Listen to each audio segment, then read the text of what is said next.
Muhammad inneettan kuni nama hattamiiti. Waa'ee isaa naaf ibsaa jalqaba. Tokko lammaffaa irratti immoo amantaan kun yookiis amantaan musliimaa kaayyoon isaa maali? Kana lamaan naa deebisa. Baay'ee gaariidha. Jalqabarraa waan ati gaafatte Nabi Muhammad eenyudha kan jettee fi nagaa fi raamanni Rabbii isaan irraa jiraatu sallallahu alaihi wasallam.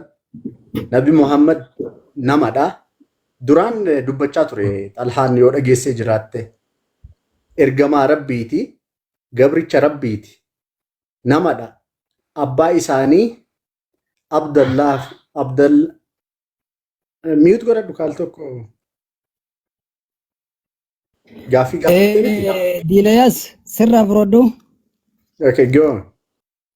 Eshi Nabi Muhammad kuni nama akkamii mee naaf ibsaadha jettee nama tokko yeroo si ibsinu osoo dubbiin Rabbii ittiin dhufin duraa fi erga dubbiin Rabbii itti dhufte boodettis siif ibsuun dirqama ta'a waan ta'eef seenaan isaa dheertuudha gabaabsee sii keessa baha. Nabi Muhammad ilma Abdallaa jedhama. Haati isaa Aaminaa kan inni itti dhalate biyya Makkaa. Gosti isaa gosa Qureeshii, gosa beekamtuu, gosa guddoo Qureeshii keessaa gosa guddoo kan taatedha. Ichi keessaa Nabi Muhammad dhalate. Gaafa amata arbaa gaafa mootiin Habashaadhaa Kaabaa diiguudhaaf arbaan dhaqu san amata san keessa dhalate. Nabi Muhammad erga dhalate ammoo guddatee gaafa guddaturraa Rabbiin nama dubbii isaa itti kan nuu deemu Rabbiin Quraana keessatti yeroo dubbatu Rabbiin dubbii isaa bakka kaa'uu fi eenyutti akka kan nu beekaadhaa jedha. Kanaaf Rabbiin waan dubbii isaa itti kan nuuf deemuuf Nabi Muhammad dhalootuma isaarraa kaasee nama qajeelaa, nama namaaf yaadu, nama namni itti amanu osoo dubbiin Rabbii itti dhuftee inni an ergamaa ta'uu isaa warra Qureeshiitti gabbee hin beeksisin dura warri Qureeshii gurguddoonni warri Qureeshii maal jedhanii yaamaa turanii amiin janii yaamaa turan. Amanamaa namaa janii. Amanamaa namaa janii yaamaa turan. Nabi Muhammadii Rabbiin ijoollummaa isaarraa dinqii garagaraa kannee fi raajii garagaraa ta'e inni irratti hin beekne ta'u sabni Qureeshii irratti hin beekne Rabbiin isaaf kan akka barakaa mana inni seene barakaan yookaan waa baay'achuudha. Daa'imummaa isaarraa gaafa mana abbeeraa isaa abbaa Aliyyi Abu Taalibiin dhaqu Abu Taalib isa guddifachuudhaaf fudhatu ergamaan Rabbi alayhi salaatu wassalaam erga mana san seenerraa nyaanni duraan mana san keessatti waliin geenye kalaasa xiqqishoo takkatti jechuun burcuqqoo xiqqishoo takkatti aannan qicamee ergamaan Rabbi alayhi salaatu wassalaam irraa dhugee mana kannee manni guutuun burcuqqoo takka keessaa dhuganii quufanii kaayaa turan osoo dubbiin Rabbii ittiin dhufin ijoollummaa isaarraa. Nabi Muhammad alayhi salatu wassalam warri ahlul kitab ka zamana san biyya ammaan tana wanna Madiinaa jennuun kana keessa jiraachaa turan warri Yahudaadha. Inni ergamaa Rabbii ka Rabbiin kitaaba isaanii keessatti dubbatee jiru akka ta'e gaafa isa argan dhibbaan dhibbatti amanan. Fakkeenyaaf gaafa tokko ergamaan Rabbi alayhi salatu wassalam gaafa umriin isaa waggaa 9 geessu abbeeraa isaa Abu Taalibii wajjin naggadaaf jecha gara biyya Shaam yookaan biyya ammaan tana Iraaq, Suuriyaa minaamin jettee addaan baate kanatti gaafa naggadaaf deeman ergamaan Rabbi alayhi salatu wassalam umriin isaa waggaa 9 ergamummaa isaaf irratti hin beeku dinqii Rabbiin isarra kaa'es irratti hin beeku. Osoo abbeeraa isaa jala deemu jiru namni ahlul kitaab irraa ta'e kan warra Yahudaa irraa ta'e kan kitaaba beeku kan kitaaba dubbisee jiru kan nabiyyii Rabbiin kitaaba san keessatti abdachiisee eeggachaa jiru tokko milikeeta isaa hunda himee Rabbiin abdachiisee eeggachaa jiran irraa kan ta'e tokko gaafa ergamaa Rabbii Nabi Muhammadiin kana umrii isaa waggaa 9tti isaa abbeeraa isaa jala deemu arku dinqii Rabbiin isaaf kanne arge. Biyya Arabaa barahaa tana keessa abbeeraan isaa aduu keessa deema ergamaan Rabbii abbeeruma isaa cinaa osoo deemu isa gubbaan garuu gaaddisa jala deema. Namtichi warra ahlul kitaab ka kitaaba Museefatti amanaa ture kun kitaaba isaanii keessa waan kan arkee waan beekuuf ajaa'ibsifate. muka nabiyyoonni takkaa nabiyyoota malee namni biraa jalan teenya jala dhaqee taa'e yeroo aara galfiidha. Namtichi itti dhaqee ergamaa rabbiitiin naanne ergamaan rabbi alayhi salaatu wassalaam duuda isaafirraa ol qabee asxaa nabiyyummaa yeroo agarsiisu namtichi san abbeeraa isaa Abu Xaalibitti dhaqee yaa gurbaa nana waan an siin jedhu na dhaga'i. Mucaa kana fuutee biyya Shaamittiin hin deemin. Warri Shaam nabiyyii eeggachaa jiran. Nabiyyoota maal akka ta'es ni beekan. Na'ee waan nabiyyootaa hunda ni beekan. Gurbaa kana si jalatti ajjeesanii. Nabiyyiin kun Araba keessaa waan ta'eef isaan saba Yahudaa keessaa eeggachaa jira waan ta'eef si jalatti ajjeesanii. Deebisi jeeni abbeeraan isaa Abu Xaalib gara Makkaatti deebise. Nabiyyummaan isaa achirraa. Warri Qureeshii warri akka Abu Jahal gurguddoota Qureeshii warra isatti kafree gaafa inni dubbiin rabbiitti kennamtu isatti kafree isaan lolee du'an suni osoo ergamaan rabbi alayhi salaatu wassalaam dubbiin rabbii itti dhuftee nabiyyii ta'ee ergamaa ta'ee hin ergaminiin duratti qabee baankii warra Qureeshii bakki warri Qureeshii maallaqa bira kaayyatu namni warri Qureeshii gizee dubbii irratti wal dhabee yaammatee dubbii inni murteesse fudhatu amanamaa ilma namaa janii kan isaan yaamaa turan nabi Muhammadiini osoo inni hin ergamin osoo hin ergamin dura beeke osoo dubbiin rabbii ittiin kennamin kana keessatti rabbiin ammallee warri Qureeshii akka aadaa isaaniitti sanama janii waan harka isaaniitiin tolfatanii gabbaran qaban waaqaa gaditti waaqeessan qaban ergamaan rabbii ijoollummaa isaarraa ka'ee waan isaan waaqeessan san hin waaqeessine rabbiin isa qulqulleesse waan sanirraa nama waan san waaqeessurraa hin taane ayyaana isaanii wajjin godhatu waan takka isaanii wajjin godhatu rabbiin ijoollummaa isaarraa isa qulqulleesse gaafa inni umriin isaa waggaa 40 ga'u rabbiin gaara keessatti goda keessatti isaa rabbii tokkichaaf dhaabbatu isaa rabbii tokkicha uumaa dachii fi samii tana uumaa waan kana hunda uume jehee isaa rabbii tokkichaaf achi keessa dhaabbatu Jibriil dubbii rabbii itti fidee iqra jeen lakki ani nama waa qara'u miti hin qara'u jeen ergamaan rabbii Jibriil ammas qabee iqra qara'i lakki ani nama waa qara'u miti jeen ergamaan rabbii qara'i isaa tana waa warri Qureeshii sanamaan yaammatu waa warri Qureeshii sanamaan ja'u san see ergamaan rabbii hin qara'u jeen san booda ergaan rabbii Jibriil xumuruttiin jira ergaan rabbii Jibriil dhumarratti gaafatta gaafii ergaan an xumure booda gaafatta ergaan rabbii Jibriil maal jeen iqra bismi rabbika alladhii khalaqa al-insaana min alaq jeen hanga aayaa 6tti suuratul iqraa quraana keessa jirti jalqaba yeroo irra bu'urra san booda nabiyyii ta'e ergamaan rabbii akka nabiyyii ta'e ni beeke san booda rabbiin gaafa ergamaa godhee deemu ummatatti geessi ummata kufriirraa deebisi jee isa ergu yaa ayyuhal muddassir qum fa'anzir warabbaka fakabbir wasiyaabaka faxahir warrujuza fahajur walaa tamnun tastakthir jeeni rabbiin gara ilma namaatti erge san booda gabbee ergamaan rabbii alayhi salaatu wassalaam gaafa dura ergaa rabbiin itti kenne tana ummatatti hin gahi jee rabbiin itti kennu tana ummatatti hin gahu deemu waan inni godhe takkittii tana si himee xumura yaa sabahaa jee warra Qureeshii guutuu walii yaame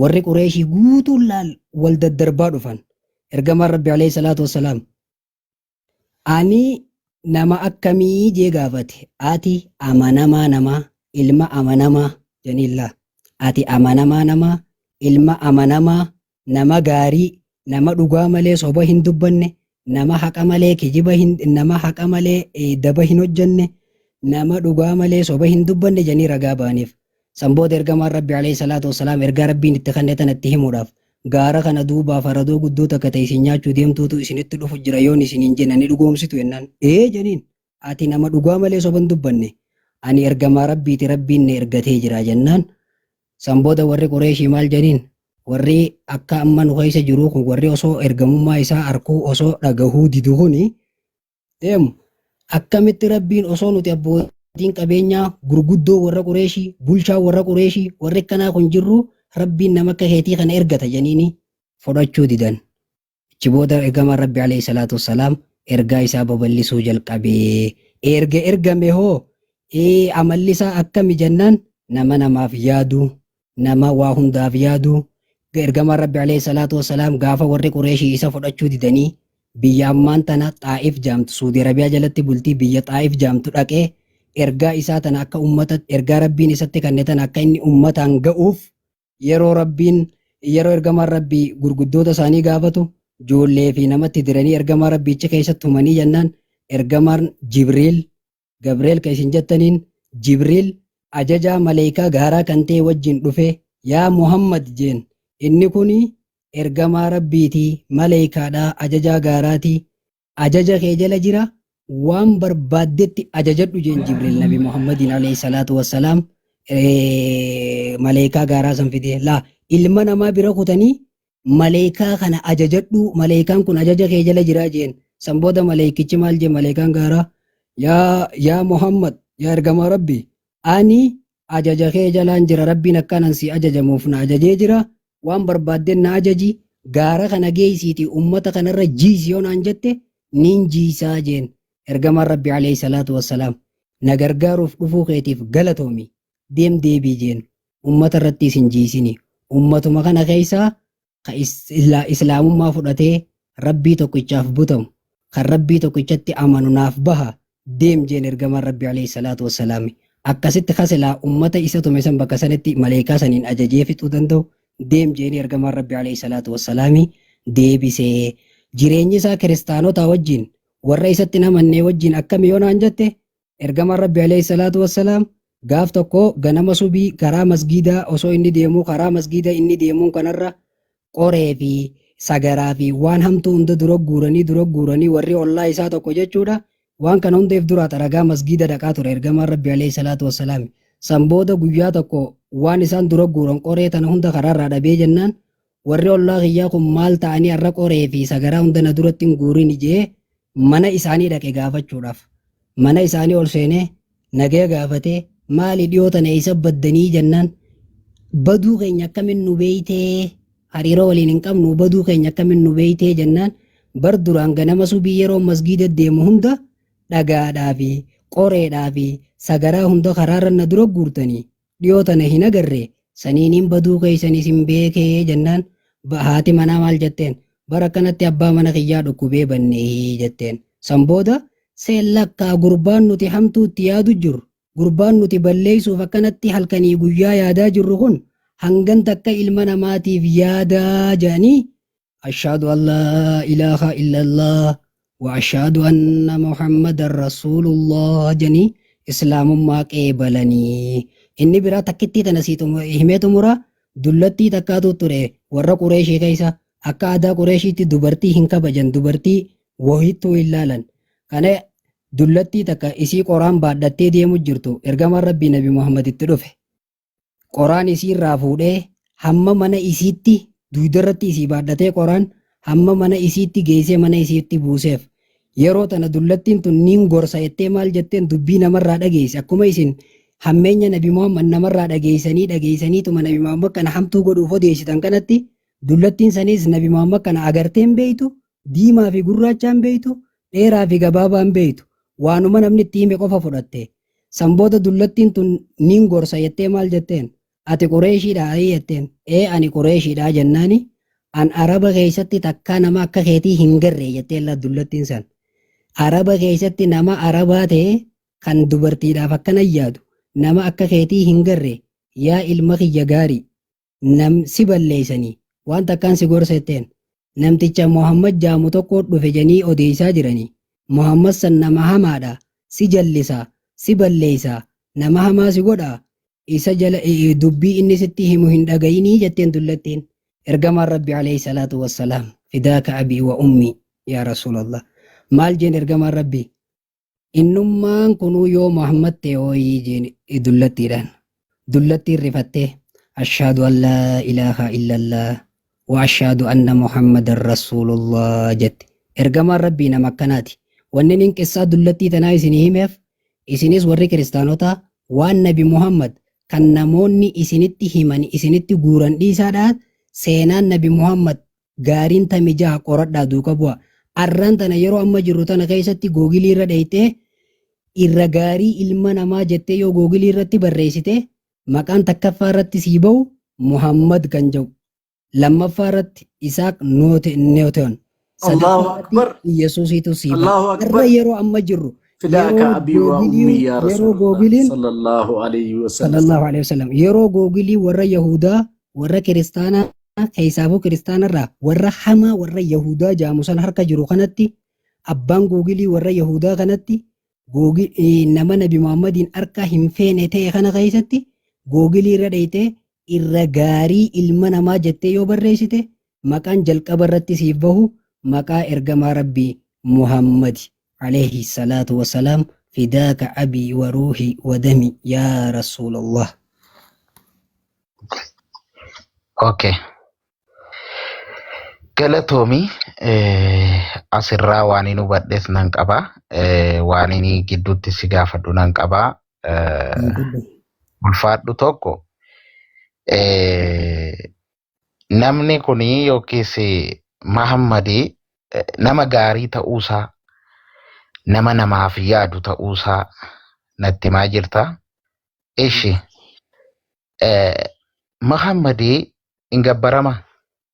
Hin gabbaramu, hin kadhatamus, hin waaqessamus. Namuma akka keenyaati foon uffatee jira, fuudheera, gaa'ila godhateera, ijoollee horateera jettan miti? Fuudhee jira, gaa'ila godhatee jira, ilmaan qaba, Abul Qaasim, Abbaa Qaasim, Abbaa Ibrahim janii yaaman, ilmaan dhiiraa lama qaba ijoollumatti irraa du'anii, ilmaan isaa dhiiraa lameen ka ijoollumatti irraa du'e san inni yaamanillee warri Arabaa gaafa san warri isaa wajjin jiranii sahaabummaan isaatu Abul Qaasim, Abul Ibrahim janii, Abbaa Ibrahim, Abbaa Qaasim janii yaamanii inuma fuudhee horuu bira kutee akaakayyuu ta'ee jira. Akaakoo intalti isaa Faaximaan Aliyyi ibn Abi Xaalibiif kannee Aliyyi irraa ilmaan deeysee Hassanii fi Husseen deeysee akaakoo Hassanii fi Husseen ta'ee jira. Ergama Rabbii akaakoollee ta'ee jira. Ilma namaa akka keenyaati garuu Rabbiitu dubbii isaa itti kannee isa filatee dubbii isaa itti kannee dubbii isaa tan akka inni ilma namaatti geessuuf Rabbiin isa erge. Rabbiin maaliif nabiyyoota yeroo ergamtoota yeroo dubbii isaa itti kannee gara namaatti ergu maaliif ilma namaarraa godha? Maaliif malaayikaa hin ergine yoo jenne Rabbiin uumamni ilma namaatii fi uumamni malaayikaadhaa waladda. Ani arraan tana ani xalahaan nama malaayikaan tokko uumama Rabbiin itti isa uume sanii yoo natti dhufe niin dheeysa malee dura dhaabbachuu hin danda'u. Macaafa keessallee jira, Quraana keessatti illee jira. Iyyoob gaafa inni itti dhufu ni gaggabe. Siigalee malaayikaan tokko akka Rabbiin itti uumetti yoo sitti dhufe fudhachuu hin dandeessu ni dheeysita ni baqatta. Kanaaf Rabbiin namni nama hin baqatu, namni namatti dhiyaata, namni namarraa waa barata waan ta'eef Rabbiin ergamtoota isaa durirraa kaasee hangarratti namarraa godhee namatti ergata. Kanaaf Rabbiin Quraana keessatti suuraa Baqaraa suuraa lammaffaa keessatti yeroo dubbatu dhugumatti ergamaan lubbuu teessanirraa ta'e kan nasaba isaa beeytan, kan eenyummaa isaa beeytan, kan maalummaa isaa beeytan isinitti dhufee jira jee Rabbiin Quraana keessatti dubbata. Ergamaan lubbuu teessanirraa ta'e jechuun namuma akka keessanii kan ta'e. Ammallee Rabbiin Quraana keessatti suuraa biraa keessatti maal jaa ergamaa kiyya Muhammad ani namuma akka keessaniiti dubbii Rabbiitu natti dhufee waahii beeksisa dubbii Rabbiitu natti dhufaafiin adda ta'e malee ani namuma akka keessaniiti isaaniin je'ii jaan Rabbiin Quraana keessatti. Naa dhufeera thank you galatoomi. Tokko ergamaa ta'uusaa sirriitti ibsite. Ergamaa Rabbii ta'uusaa jechuudha. Miti? Eeyyee. Namni kun nama akka keenyaati waan gaarii waan godheef waan bareedaa waan hojjeteef ergamaa Rabbii waan ta'eef hin kabajamaa. Kabajni isaaf malaa malee ittiin sagadamuu hin gabbaramu jetta. Akkasuma kabajni isaaf malaa malee kan jette kanarratti ittiin sagadamuu hin gabbaramullee garuu kabaja akkami jennaani Yesuus Kiristoos akkuma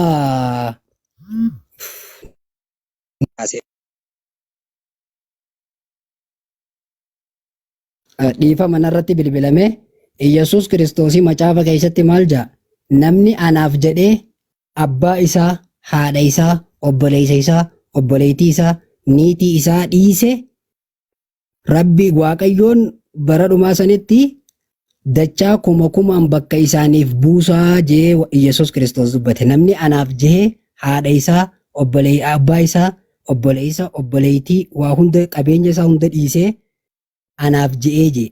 Ergamaan rabbiitis haaluma kanaan hadiisa keessatti namni lubbuu isaa, qabeenya isaa, ilmaan isaa, maatii isaa caalaa ana hin jaalanne hin amannee jeen. Sahaabaan isaa jaban Umar ibn al-Khattab kan jedhamu khaliifaan Islaamaa kan lammaffaa kan ergamaan rabbii du'een booda bulchaa musliimtotaa ta'ee tajaajilaa ture. Bulchaa musliimtotaa lammaffaa ta'ee tajaajilaa ture. Ergamaa rabbiitti dhufee guyyaa takka alayhi salaatu wassalaami ergamaa rabbiitiin maal jeheeni yaa ergamaa rabbii ani waa hunda kiyyarraan si jaaladha, ilmaan kiyyarra, haadha tiyyarra, obboleettii tiyyarra, garuu lubbuu tiyya caalaa sin jaaladhu jennaan ergamaan rabbii alayhi salaatu wassalaam yaa Umar waa hin amannee jeen. Guyyaa kaan Umar dhufee imaanni qalbii isaa keessa bu'ee jennaan ergamaa rabbii lubbuu isaarra caalchisee jaalatee Umar dhufee guyyaa kaan yaa ergamaa rabbii har'aan tana lubbuu tiyyaan qabee waa hundarra si caalchisaa si jaaladha jennaan yaa Umar amma amante jeen. Kanaaf akkuma Yesuus Kiristoos macaafa keessa jeesan ergamaan rabbiitillee alayhi salaatu wassalaam hadiisa keessatti dubbatee jira. Nabiyyoonni hundinuu gaafa Museen ergamee dhufu sanillee namni lubbuu isaa qabeenya isaa waa hunda isaa caalaa Museedhaan hin jaalanne hin amanne Musee duukallee hin buune. Siigalee kana nabiyyoota ni jaalatta lubbuu kee caalaa jaalatta waan ergaan rabbii isaan dhuftuuf hin waaqeessamu. Asuma irratti naadhaan dhiifama wajjin. Ishi. Sirriitti hubadheera waan sirraa baradhe qaba. Hundi keenyayyuu tasgabboofnee akkasittiin gaafa walirraa waa hubannu baay'ee barbaachisaadha. Namni beekaan hin dhaggeeffata, hubataanii of dhaggeeffataadha. Kanaaf erga of hin dhaggeeffannetti waa tokkoyyuu gochuu sila hin dandeenyee fi kanaaf waan hin sirraa hubadhe qaba. Baay'ee dandeessa. Jalqaba yeroo ati waa'ee goototaa kaastuu baay'ee si ajaa'ibsiifadhe. Namichi kun viidiyoo ba'uu qabaan jedhee jechuun baay'ee si jaalladheera. Tokko Oromummaan keenya iddoo jirutti hin kabajamaa. Ati obboleessa koodhaa darbee immoo Oromoo ta'uun keeyyuu anaaf waan guddaadha. Waa'ee goototaa baruun keeyyuu immoo dinqiidha. Amantaan immoo iddoo isaatti abbaan barbaade mukatti amanee dhagaatti amanee amantaasaa kabajuufiin qaba. Innis amantaa koo kabajuu qaba. So asirratti wal arrabsootu hin taane abaluun akkasidha, nabiyyiin akkasidha, waaqni akkasidha minaamina utuu hin taane abbaan amantaa kanaa nan jaalladhaa jedhee dhaqe chaw itti afaanan manan beekaa abdiillee baay'ee nan beekaa nan jaalladhaa. Bakka jaallatee dhaqee achumatti isan kabaja innis na kabajaa jechuudha. Kanaaf ani immoo amantaa koo kana jaalladhee mana achi jira iddoo jirtanitti immoo sinan kabajaa. Kanaaf iyyuu asuma irratti saatii keessan sin jalaa hin nyaadhu isinin jaalladhaa. Kanaaf waan tokko immoo sinirraa baradheeraa. Kana waan jedhamu waan gaaffinatti ta'e tokko sinirraa baradheeraa.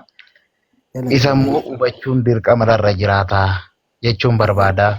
Fooloo si godhee jira. Fooloo illee naaf deebisi. Thank you. Waan ati amma dubbatte irratti